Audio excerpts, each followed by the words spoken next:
What's going on, everybody? Welcome inside another episode of the Fuel Your Vision podcast with your host, Alex Lombard. And today's guest has one of the most inspirational stories that I have ever heard. I'm super excited to have him on. After landing a position on the 32-time national championship Cal Rugby team, he had a life-altering moment that ended his career and resulted in a paralyzed body. This story is about defying the odds of being told that he would never walk again and even battling to keep his own life. He's now an inspirational speaker and has had his story picked up in Microsoft News, the Pac-12 Network, and the San Fransisco Chronicle. And what I love most about today's guest is that he refused to quit on himself, and now he uses those powerful lessons that he's learned to help other people overcome their own life challenges. Welcome to the show, Mr. Robert Paylor.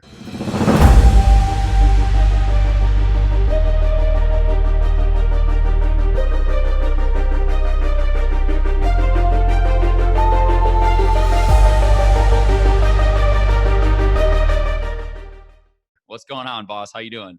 Alex, I'm doing so great. Thanks so much for having me. Absolutely, man. I'm glad you could join us today. Dude, I'm excited to get into this. It's crazy, the world of social media, how we got, kind of got connected. Most of the guests on here, it's usually me, or someone on my team reaching out and seeing if we can get them on the show. But in your case, man, you obviously had a friend that was checking out the podcast, and he was like, hey, and he reached out to me and he shot me a DM on Instagram, was like, dude, you gotta listen to my buddy's story. I think it'd be a good fit. And dude, as soon as I did, man, I went and looked into you a little bit. You sent me some info, and I'm excited, dude. I'm excited to have you here. I think what you're about to share today is going to I know it's going to impact a lot of people. These type of stories, they need to be brought to light, dude. So appreciate you for jumping on. I'm glad we got connected. I'm excited to dive into some things. But with that being said, let's go ahead and before we kind of, jump into the main event of everything that happened with you and what you've been going through and what you're doing today, let's take it back a little bit. Tell us a little bit about your life, man, like your come up and how you obviously got into rugby in the first place and how you landed on that team, just all that stuff, whatever you want to share. And then we'll kind of just go from there.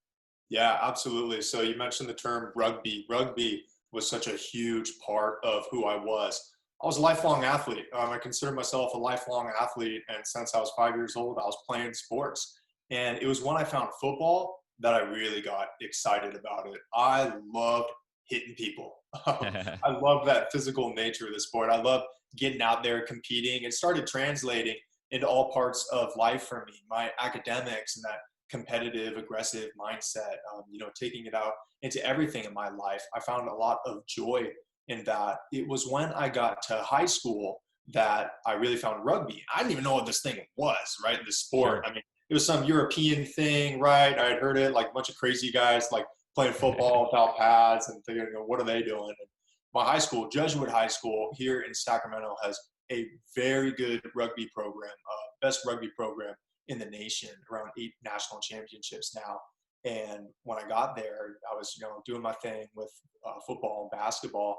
And my buddies were saying, hey, Rob, you got to try this sport. I mean, you're great at what you do right now. We got an awesome team. You could be really good at this. So I got into it and I absolutely fell in love with it. In football, I always had my hand in the dirt. And then in rugby, they're like, no, you're scoring, you're getting the ball. You're going to be one of the guys. And I got MVP my first year. We won a national championship that year. And I ended up being the team captain later on in my high school career. And I found a real joy in this sport. I mean, so much of my worth, so much of my accomplishment came from being a rugby player. And after this college experience, it was Coach Clark with Cal Rugby, if you can't tell. I'm kind of a Cal guy. Yeah. But Coach Clark reached out to me. And like you said in the beginning of this episode, 32 national championships now under the belt of Cal Rugby. It's unbelievable. I mean, when you put that in perspective, I think the only program to have more than that is the Harlem Globetrotters, right? And they completely fake what they do. I was going to say, it doesn't even count. Right. Yeah. It's unbelievable, that level of success. And I was thinking, my vision, my plans, it's all happening, right? Going here, this is where I'm going to maximize my potential. And I was built with a really good frame, 6'5", around 240 pounds. I was thinking maybe I could potentially even play professionally. That was really looking like a great possibility for me if I were to maximize my potential. And Cal was the place to do it. I mean, #1 public university in the world, wanted to get into business right away, maximizing myself with rugby. Life was awesome. And by my sophomore year, I had earned a starting spot, and everything was going my way, getting ready to compete for a national championship. Dude, that's wild, man. So I want to real quick before we move further on. I find it fascinating with rugby. How many rugby teams are there in the States, like on a collegiate level? There's a lot. Almost every school has the program. A lot of them are club is the thing. They're not all varsity programs. So definitely not the presence of these big three sports, football, basketball, baseball. Right. Sport, and it's super fun. Yeah, no, it's cool. Yeah, I've seen some people play rugby, and like you said, I've seen it, in a little bit, like I know it's big in like the European culture or Australian culture, I think it is. But that's fascinating, dude, that you went from football to rugby, because I know, obviously football being in America is massive, and I grew up playing football, and that was always my big thing too. But also I wanted to ask you, so you mentioned playing professionally. I'll be honest, dude, I didn't even know that we had professional rugby in the States. And so what does that look like? I mean, obviously it's not anywhere near like the level of, like, I would imagine, like pay and stuff is like the NFL, but like, is that something that you could actually do? Like if you went pro in rugby in the States, like, is that your full-time thing? And like, you're doing pretty well financially? Like, what does that look like? Yeah, absolutely. So back in the time when I was playing, they actually didn't have a major league rugby program in the United States. That was just set up a couple of years ago. So my plan was then, which was what every other professional American rugby player did, was go overseas, represent the United States in international games. But it wasn't until recently that they've set it up professionally, and it's picking up speed. It's pretty cool. Yeah, dude, that is cool. I've always wondered if rugby would ever take off in the U.S., because it's kind of one of those things you would think that if it got introduced the right way and they had the right marketing, like, people would love it. I mean, it's like anyone who watches football, if you actually watch rugby, like, obviously it's different, but it's still pretty cool. You got these huge dudes just freaking hitting each other and stuff. So, but yeah, man, that's cool, man. That's cool. And so, so let's dive in a little bit, man. So obviously, you had an event, dude, that changed everything in your life. It's crazy. We were talking before the show with Eric LeGrand, shout out to him, same kind of thing where, you guys both you're crushing it in what you're doing. And you see, you have a vision for what you believe is going to be your future. You're running after it. And then just, your world gets rocked. Right. And it's stuff that is hard to even imagine, and so let's talk a little bit about that. I believe it was in your sophomore year, if I'm not mistaken, that this happened. Why don't you just take us through, as detailed as you can, dude, really what happened. And then we'll kind of build off of that. Yeah, so the day was May 6th, 2017, and this is a day that will be branded in my mind for the rest of my life. I remember waking up, and it's the day of the Collegiate Rugby National Championship. I thought this was going to be the best day of my life, right? Yeah.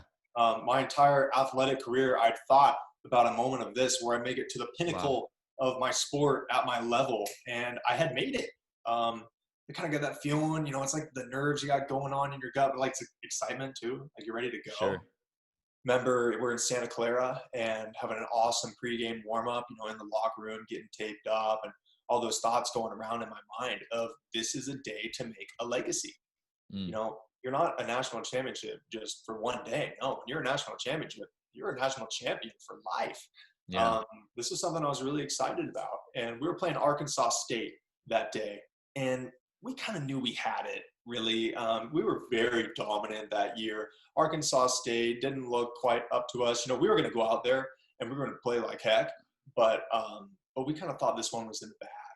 And I remember standing up proud for the national anthem, and we won the coin toss, and we decided to kick it off. Like, we wanted to hit them first. And very early on in this game, I'm competing in a ball, which, for those who don't know rugby, it's one of the bigger guys. We group together like as a single group, and we push to advance the ball as a single unit. The defense's job is to come straight in and stop our drive from going forward.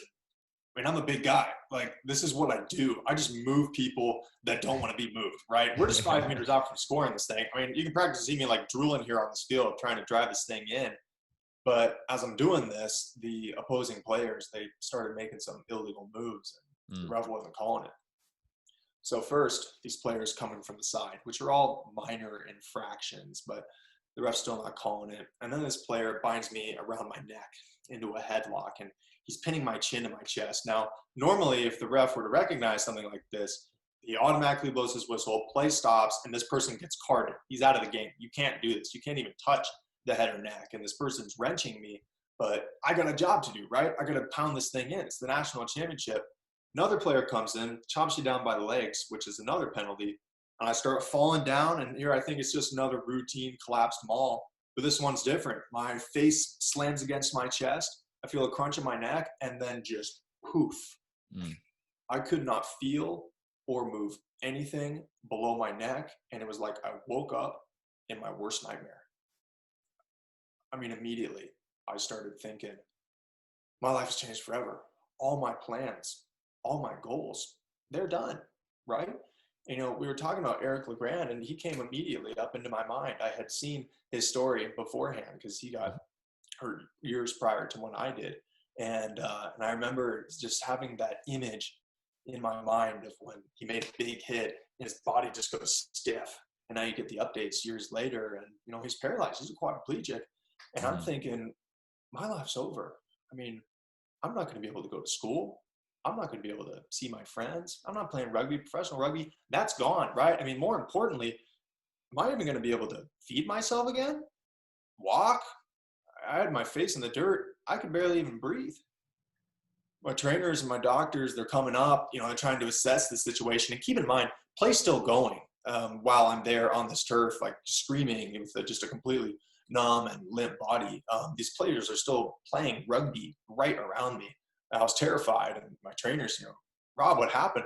And I broke my neck. I can't move. I'm just screaming. It's like waking up in an absolute nightmare. I mean, those moments when you sit back and you have a dream and, you know, you can't move your body and stuff like that, that nightmare was my reality now at this point.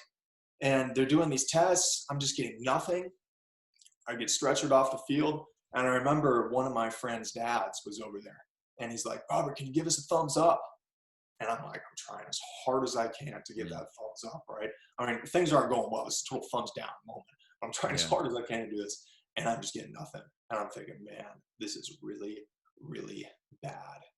I get rushed over to Santa Clara Valley Medical Center, and where they cut this jersey off of my body. Actually, this is the jersey that I was wearing on that day. And we did this medical imaging, you know, x-rays, CT scans, MRIs. My doctor comes back, and he told me the worst thing I could have heard. He said, Robert, your injury is bad, really bad. And the reality is you are never going to walk again.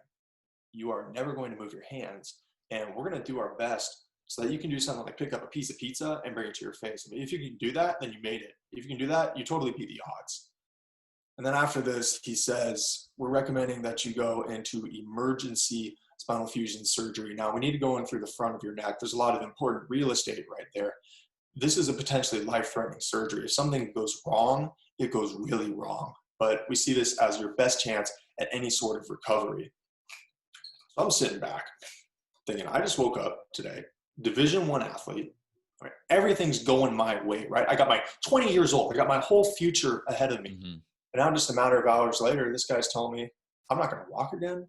I'm not going to move my hands. And that's if I survive. I was scared, right? And I got on the phone with my religious advisor, and I asked for prayers. I asked for advice in these challenges that laid ahead of me. He gave me the best piece of advice I've ever had. He said, Robert, what happened to you was terrible. And throughout this journey, there's going to be a lot of things that you just can't control. But the one thing you are always going to have complete control over is your mindset. So your positivity, your ambition, your willingness to get up every single day and accept this challenge and fight is up to you. Nothing can take that away from you.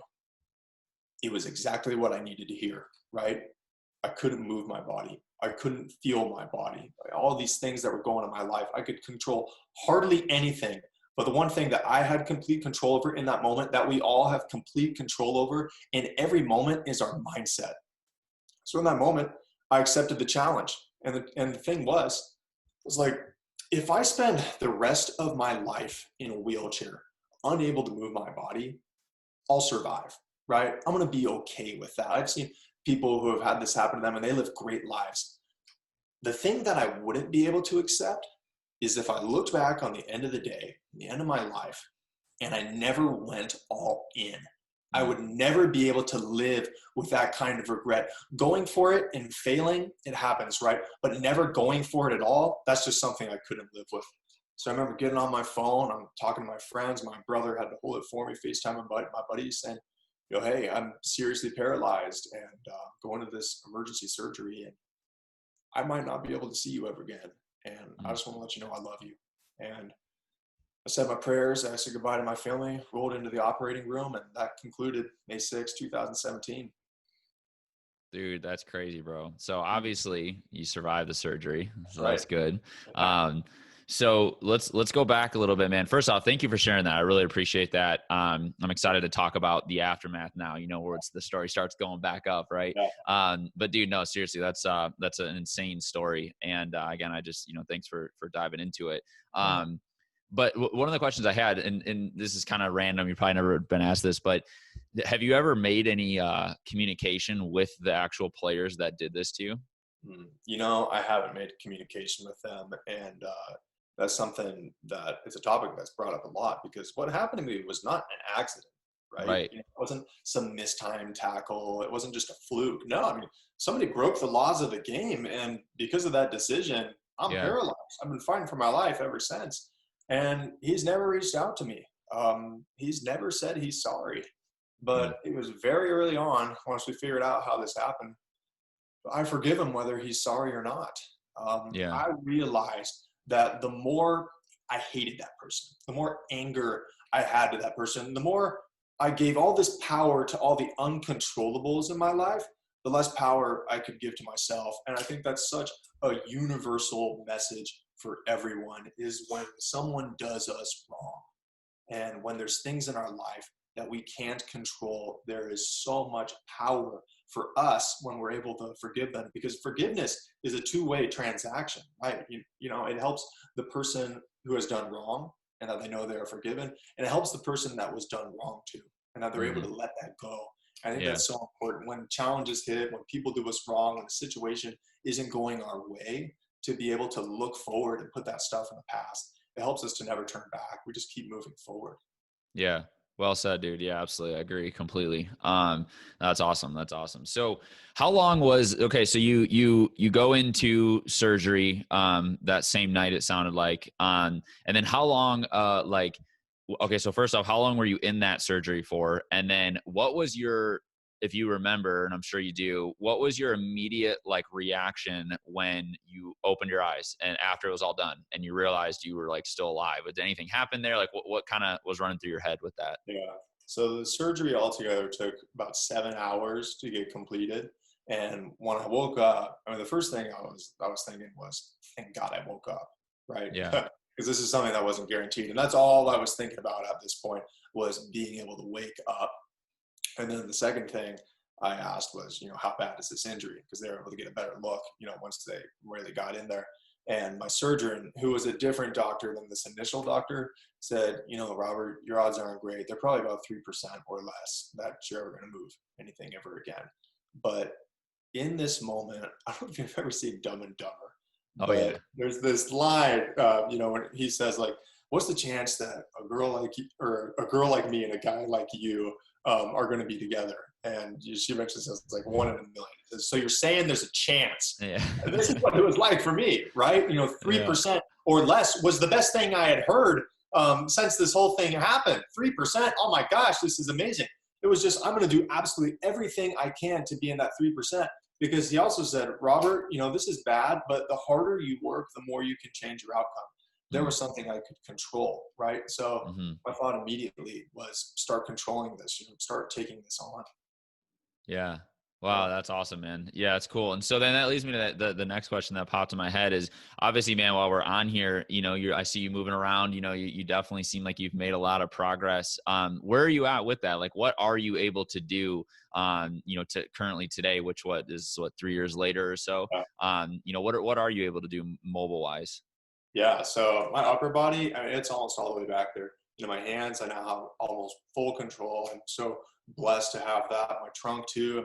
just being able to do something as simple as this was impossible for months. Wow. And now the really cool thing, the really exciting thing that I've had to work a lot for is now I'm able to stand up out of my wheelchair into my walker on my own and walk Wow. up to 200 yards at this point. That's It's so cool, dude. incredible. It's a miracle. Every day, every step, every breath is just a blessing. Yeah. Wow. That's amazing, man. Congrats, dude. I love it. I'm excited to continue following you on this journey. How long, so the walking, doing what you just said with the walker, that's a new thing, right? Mm-hmm. Yeah. So how was that feeling the first time you were able to pop up and get onto that and start moving a little bit? Yeah. It's an interesting thing because it took me about 8 months before I could do like heavily assisted walking with no harness. I had to have harnesses because I'd fall. I couldn't bear my full body weight. But it was 8 months into it that I took those first unassisted steps in a walker, Yeah. platform walker. And here was something I thought like, this is going to be like getting the A+++ on the biggest final of your entire life, and closing big deals, like the endorphins rushing. And it was kind of interesting because for me, it was just relief. For 8 months, I was so scared that I wasn't going to be able to make it. And, I was giving absolutely everything I could with this blind faith in this vision that it would happen. And then it happened. And it gave me this pretty big realization to not delay your satisfaction and your happiness in life. If I would have spent those first 8 months thinking, I'll be happy when I walk, I'll be happy when this happens, when this event happens. I think that's a really important lesson for all of us, is to not hedge all of our happiness on one specific moment happening, but Absolutely. be happy right now in this moment. There's so many things that we have, so many things that we can do. The time to use those things and appreciate them is right now, not in the future. Yeah. I love that, dude. Again, well said, man. I know that's a big thing, especially for, a lot of my listeners in the business entrepreneur community, a lot of younger people trying to go out there, hustle, make it, and it's like, I think what you just said is so profound, because I've even caught, myself, I think anyone that's striving for anything, gets caught in that sometimes, where it's like you said, you have a goal, you have a dream, or you have whatever. And it's like you almost build your happiness around that. And it's like, once I get there, once I hit the 100K mark or the $1 million mark, or I start this business, or I walk again, that's when I'll be happy. I know for myself, dude, I've definitely had those times, and I had to like kind of backtrack a little bit and realize, what, like, that's not the way it's supposed to be. That's not what God wants for me. That's not, you find happiness in now, no matter what happens, and those things are just benefits and perks, and, they can create more happiness, but that's not the initial goal. Right. So, that's awesome, dude. I think that's really, really cool that, that you said that. So walk us through a little bit of like what is like your daily training? Like, what do you do every single day? I'm imagining that you probably work on, building back your muscles and building back, your ability to be mobile. I would imagine multiple times a day. What is that training, man? What's your routine? What do you go through every day? Yeah. So every day starts, I get up around 7 a.m. every day. I get up, and the first thing I do, and it's been a habit for me throughout my recovery, has been like little small movements and stuff. So I'll start up at my shoulders like this. This is something I could always move, as like my traps right here. And I would start there, and I move down my body. For 6 weeks, I didn't even have a twitch of anything below my body. And I kept doing this. This was something I did probably 10 times a day back then. Now it's kind of a morning routine for me to be able to wake up my body. And then I'd, go to my hands all the way down to my toes. And I start like that. And then I get myself out of bed, which is a task. And it takes about 45 minutes. I have a lot of spasms. So when I wake up, and it's an interesting thing, because when I dream, I'm completely able-bodied. I'm playing rugby. I'm walking around. Like, I wake up, or I'll be in this dream, and I'll be kind of lucid. And I'll be like, oh my gosh, like I did it. I just start doing like footwork drills. Like, I'm totally loving this moment. And then I wake up, and it's kind of like, oh crap. This is really cool. This is something I've got to deal with again. And, and then it's an acceptance of that reality every single day. This is my challenge. I have to take on this challenge. Simply laying in here and not doing anything isn't going to get me anywhere. So I get up, and, I start working on the speaking career. I've been reading a lot of books lately. That's been really helping me as I develop this. I'm very much in the beginning stages of this and translating these principles that have helped me to be able to help others. And then my rehab starts. And right now it's about 2.5 hours a day, and it's everything I got. I get up out of my wheelchair into my walker and I start walking on my own. And right now it's around the house because of everything that's going on with COVID. And I do it till I can't do it anymore. I really got to push my limits. I mean, with every step comes the decision to take another, and got to make that decision hundreds of times. But every step is a blessing too. And I push myself to where I'm about screaming with every single step. I mean, I'm really going for it every single day with that vision in mind in every single moment of what I want. And I think that's kind of an interesting thing for my case, because my vision is something that I already had for my rehab. And I think in some ways I'm kind of lucky in that regard, because I want to be able to walk again. And I walked great for 20 years, right? I was really good at that. And that's something I want to have again. When I look in the mirror, when I think about what I want to see, it's a version of myself that I've already had. And that's for my rehab, at least. Yeah, that's what drives me when I'm going through those moments. And, I work on my standing up, I gas myself out on the bike, and then I continue to work on the speaking career, with the outreach, with sharing my progress and my updates and thoughts with others, making connections, meeting people, stuff like that. It's kind of a general life day of Robert Paylor. Yeah.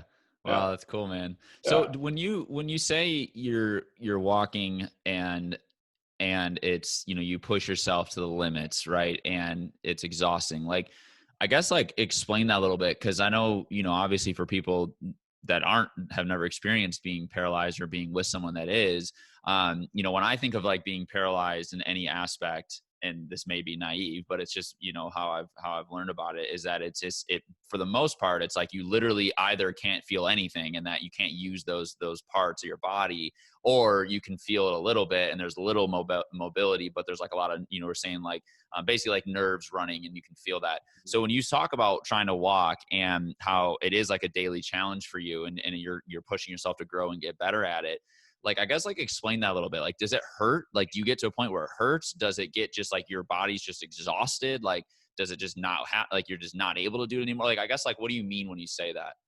Yeah, it's a spectrum. Paralysis is absolutely a spectrum, from complete injuries where there is no motion or feeling below the level of your injury. And then there's incomplete injuries where it could be something like, there could be a guy who's technically labeled a quadriplegic who's walking down the street and you wouldn't even have a clue, but he's got a little bit of weakness in his hips or his knees, whatever it is. Just having that weakness, that disconnect from your brain to your body, that's what paralysis is. And I've been trying to move up the spectrum in my recovery. So first it was no feeling or movement below my injury level, and then I started being able to feel things. I mean, you could put a knife in my leg and it wouldn't hurt, but I'd be like, yeah, I think there's kind of something there. Okay. I feel that crazy. That's Absolutely weird, crazy. man. And then, or one day, as I said, I used to go through that exercise, I still do, of trying to move all the muscles in my body. And the first day I got something below my injury level, it was in my hamstring. And I mean, I'm gritting my teeth. I'm going as hard as I can to get this thing to move, right? I mean, just looking at this, willing my body to move. Give me a sign. Give me some hope. And when it went, I mean, talk about such a huge moment. I mean, I was in tears. I just immediately burst out into tears just as watching my hamstring be able to twitch a little bit. And that was my full effort. But as I continue to build on the stuff, the gains, they're marginal, right? They're so incremental, but they build. And, it's brick by brick. You're trying to build the Empire State Building brick by brick. And the gains, they're slow. They're marginal, but they've been consistent. The curve is upward trending. And, I've been able to take something as simple as a hamstring twitch and build it to where I've built enough strength and continue to build it to where I can now walk. I can now do those things that doctors said were completely impossible. Wow. Yeah, that's amazing, man. Do you take any supplements? No, I'm kind of a purist in that way, I guess. I believe in hard work and sweat. Okay. It's just not something I've looked into that much, I guess. But no. For sure. Yeah, you should. You should check it out. At least I'd look into them, bro, for sure. I mean, Yeah. I'm not saying it's gonna do anything dramatic, but there's a lot of cool, all completely just holistic, just supplements that are designed for just helping with like muscles and and your brain and your heart and things like that. So I'd recommend it. Check it out. But the other question I was gonna say too is, if you are you familiar with Dr. JoeDispenza? I'm not. Tell me about it. You should check him out, man. So he's been on, I know you said you're kind of just getting into the speaking world, Yeah. which probably means you're reading books, you're getting into like the personal development space, things like that. So check out his story, man, when you can. He was on Lewis Howes's, School of Greatness podcast. He's been featured on like Ed Milet's show, like all the biggest guys in that space. He's been there. He's also really big himself. So anyways, long story short, he actually has a really fascinating story where he got in he was doing a marathon, and he was riding a bike. He got hit by a car, and it like shattered his spine, and he was like paralyzed, and he was all like, just messed up. And through, obviously hard work, like you're talking about, but he goes really deep into the mental side of things, which is something you're probably learning about a lot as well, and the power of the mind. And he tells this story about how for like literally 12 weeks, every single solitary day for like 6 hours a day, he would just sit there and he would mentally reconstruct his body, reconstruct his spinal cord. And then that on top of putting in the work, now he's like fully 100% back to normal, like nothing even happened, and it's pretty crazy, dude. And so he's really big on like, how you can, use your mind to heal your body, which is, which scripture talks a lot about that as well, which is really cool. So anyways, bro, check him out, man. Just wanted to bring that up. I think he would give you some really cool insight, and maybe just some new, I would imagine you're probably always, looking for new and open to new just strategies, new things you can do to kind of start implementing into your life that may, give you, again, just that little shot, that little chance, that little percentage of kind of, increasing those margins a little bit when you're going down your journey. So, yeah, I would check those things out a little bit if I was you. That's awesome. That'd be cool. That leads into something I think would be really good for your listeners, and it's something that I try to preach a lot, and it's having a good mental diet. Like you're saying, like reading books, looking up videos, researching. That's so much involved of what I do today. It's so involved in what I've done throughout my recovery, is have a good mental diet. And like we all understand the physical diet, right? It's nasty in, nasty out, or if I eat well, I will perform well, right? And I think the same thing totally goes for our minds. Absolutely. The more we take in that negativity, we're surrounded by negative people, we allow those negative thoughts to cycle through our minds. The more negative we are as people, the less able we are to push forward, to conquer our challenges. Just as the more positive information we take in, the more positive information we seek, the positive people we surround ourselves with, the more positive we are as people. That's been something that's been so huge for me throughout my recovery. When those doctors were filling me with that poison from my mental diet of, Robert, you will never walk again. You will never move your hands. That was poison. Looking out really positive stories. That's something that's so important for all of us to be able to answer the question, what's your mental diet? What are the intentional actions that you take every single day to feed your mind to optimally perform? Yeah, absolutely, man. I mean, there's a positive and negative in almost every situation of life, and it's up to you to decide which one you're going to focus on. And then whichever one you focus on, you reap what you sow. So you're going to get more of that, and literally just magnetizes more of that into your life. And so absolutely, dude. I mean, your mental is such a big game. And especially I think a big, thing here, dude, is the role that your mental plays with your physical. And I think a lot of people, they don't realize that there's a connection there. You know what I mean? Like that's exactly what this, going back to the JoeDispenza, that's what he talks about a lot. But even just, stuff you're saying, it's like, man, your recovery in anything in life is going to be way, way, way slower, if even possible, if your mental is always just pushing it down, being negative, listening to toxic doctors, right? If you just believe that, I mean, imagine, how many times those doctors have gone into a room similar to you, man, and they say that, and then that person, instead of doing what you did, they do the opposite, and they just 100% buy into, they believe that. It becomes a new framework in their mind, and therefore everything they do moving forward is perceived through that framework of, there's no way I'm going to walk again, so why even try? And so, but it's like, you're a perfect example as to why, that's, I mean, to be honest, it's BS, you know what I mean? Like you've disproved that by putting in the work mentally and physically every day, man. So Again, dude, just congrats to you. It's so freaking cool. I love it, man. So what role has, your relationship with God played in all of this? Starting all the way back to the injury, I would imagine, as most human beings would, you probably were very like, just like, why me, why is this happening, and getting into that mindset, which respectively so kind of talk us a little bit about that. You mentioned about your spiritual, kind of leader, mentor, preaching into you a little bit, which was awesome. But yeah, man, just like your personal relationship with God, your connection with God, what was that kind of like, during the midst of all this going on? Yeah, my faith is such a huge part of my journey, and I'm so glad that you create a space for this, because it's something that's so important for me, and I think it's so important for everyone, is to be a Yeah. part that's bigger than yourself, to really believe in that kind of life, that we live.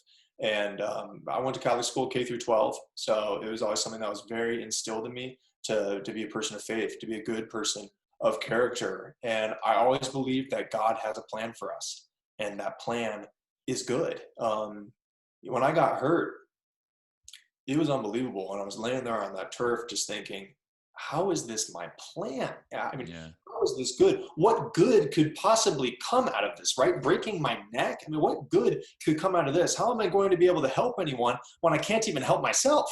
I mean, when I can't Right. even go to the bathroom or feed myself, how am I going to be able to do any sort of good in this world? And there was a piece of trust. I mean, you can, in a moment like that, you can just almost hear God whisper in your ear, like, do you trust me?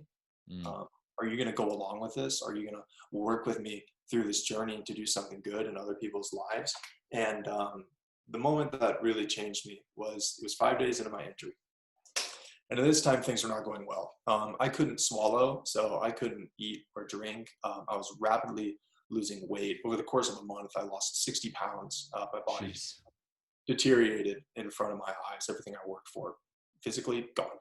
And I contracted pneumonia, which was particularly dangerous because I couldn't cough. I mean, my diaphragm was mostly paralyzed. My cough was like a forceful breath.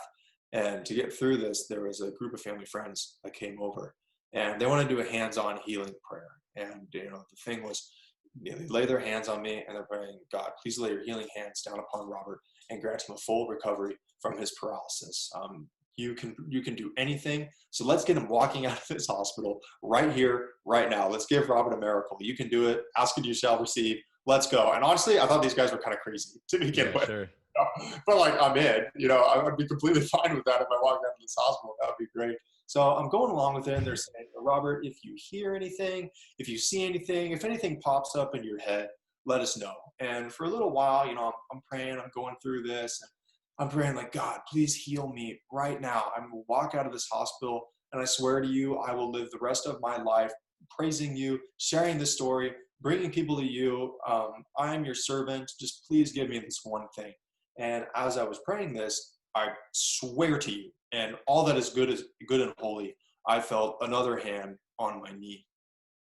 Now I looked, and there was nothing there. My sensation was altered at this point, but I swear there was another hand on my knee. And in that moment, I had this feeling, this peace upon me, that I wasn't going to walk today.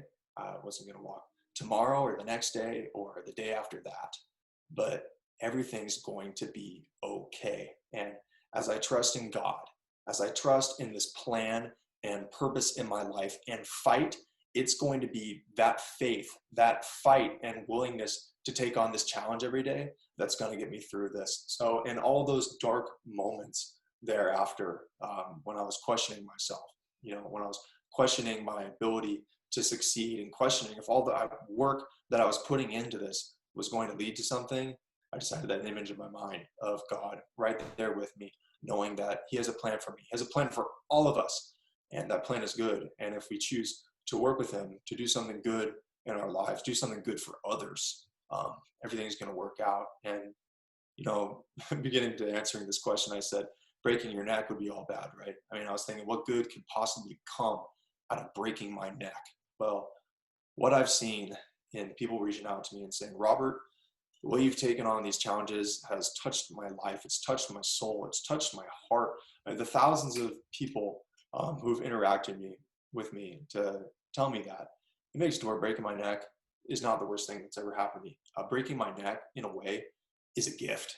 And I think when all of us decide to carry our crosses and give that gift to someone else, we start realizing a purpose in our lives. We start realizing that these challenges in our lives are gifts. Yeah. Yeah. Agreed, man. I love that. It's like the saying, you know, God takes bad situations and turns them into good for his glory, you know? And so it looks like that's what's happening to you. And the crazy part, dude, is that you're so young, you know, and it's like you have such already built up such like a mental positive, you know, framework in your mind with this. And you already clearly have, you know, a very established, you know, trust and faith in God. And it's like, man, if there was ever someone that's going to go out there and do his work, it's definitely you, bro. So I'm excited to see, you know, where you go in 20, 30, 40, 50 years. It's going to be crazy.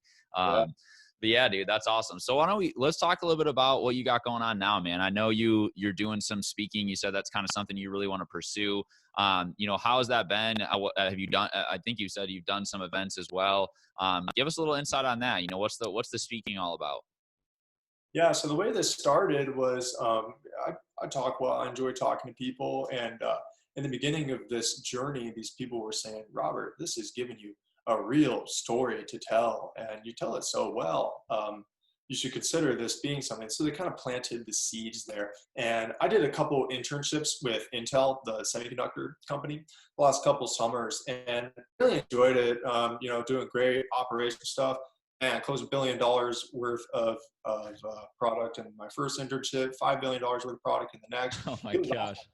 Yeah, I was doing really well, and I was grateful for it. And Intel was going through some hardship operationally, and they were having a quarterly meeting with America's operations, and they said, Robert, would you be willing to share your story, you know, share your lessons, and to our people, so that, you know, we can get some perspective to what's going on. We've gone through so much, you know, just looking at you gives us perspective. Can you share your story in your own words and your lessons? And I did. I was sharing how I am able to control my mindset through this, and sharing how we can practice perspective, ask ourselves in those really tough situations, you know, when we're going through something, we're feeling tired, compared to what? When we think that everything in our life is just terrible, to say, compared to what? And to keep pushing and to have that belief, that vision in our lives. You know, I give that presentation, and man, they're laughing, crying, standing ovation. I mean, here I am thinking, wow, this is a real purpose. This is something that I want to do for the rest of my life. So it went great with Intel. They asked me to go do a couple more speeches with the company, and working on setting up one in the future again. Went to talk to Visa, you know, talking to a lot of small businesses right now that are having a hard time pushing forward through this COVID situation, and being able to give them this story, to just be able to wake up and realize like how much they can do, how much they still have. You know, that's my purpose right now, and I'm going all in. You know, it's just like my recovery. I always said what I was thinking. If, you know, if I go for this and like it doesn't really happen, you know, if maybe it doesn't go exactly how I want it, I'll be okay with that. But if I look back on the end of the day and I didn't go all in, I will never be able to accept that. I'll never be able to live with that. So that's me right now. This is going all in, making this, you know, making this my full-time career, and turning this thing, breaking my neck, into a gift, something I can give to others. Dude, yeah, it's great, man. And talk about perfect timing too. I didn't even think about that. You know, with all the craziness going on in the world right now, I bet, you know, some of these businesses would really, really benefit from having you, you know, share your story, your thoughts, you know, and your inspiration to their people. So that's cool, man. Keep rocking with that. You know, the timing is definitely there, bro. So that's good. I love it, man. I love it. All right, bro. I got two final questions for you, my man. I ask these to every single guest on here. The first one is, you know, in your own words, like, how do you define, you talked about this concept a little bit today, but how do you define a visionary? Mm-hmm. I would say a visionary is the person who is able to see and do things that others deem impossible. The people who have visions in their lives where it's things that have already been done, you know, there's nothing, there's no big dream, there's no big goal. I don't know if I consider that a visionary, but the person who has something they truly believe in, and others are telling them, I don't know what's going to happen. You know, that's impossible, right? It can't happen, but they believe in it. You know, they go for it and they make it happen. I mean, the big step, they go and do it. That's what a visionary is. A visionary is someone who has a really strong why. And it was Nietzsche who said, a man with a strong why can bear almost any how.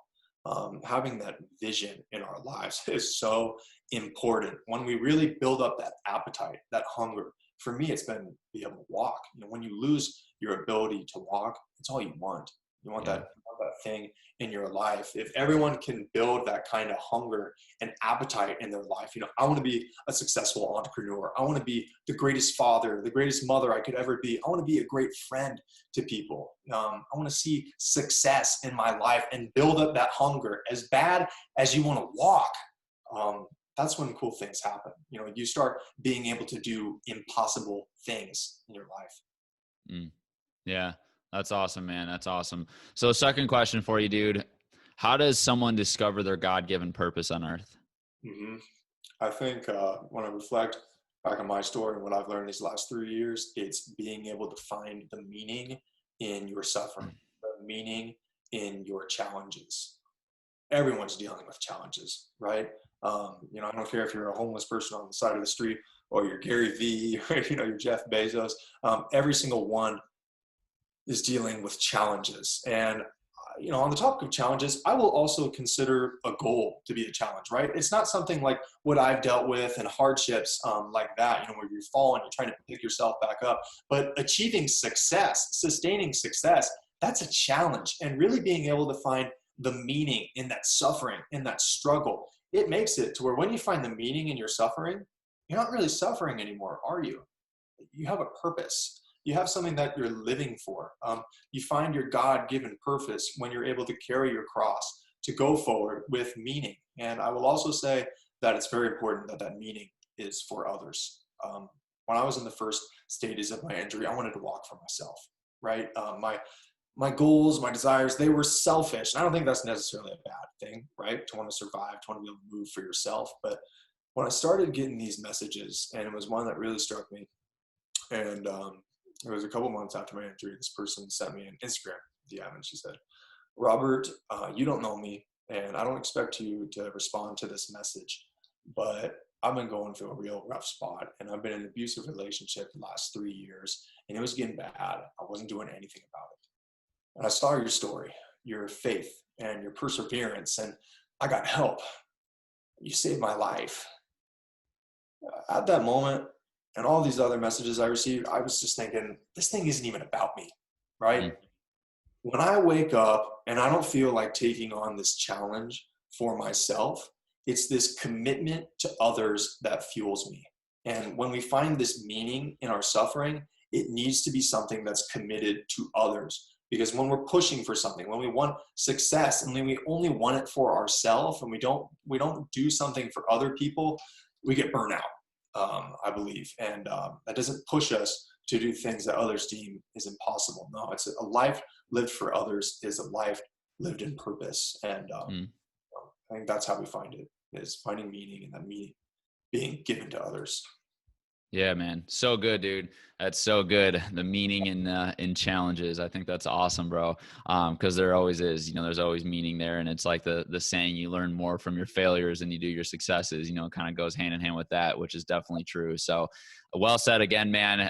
Dude, you've been awesome today. It's been a pleasure having you on here. Your inspiration, your motivation, your insight, your perspective of life, your positive attitude.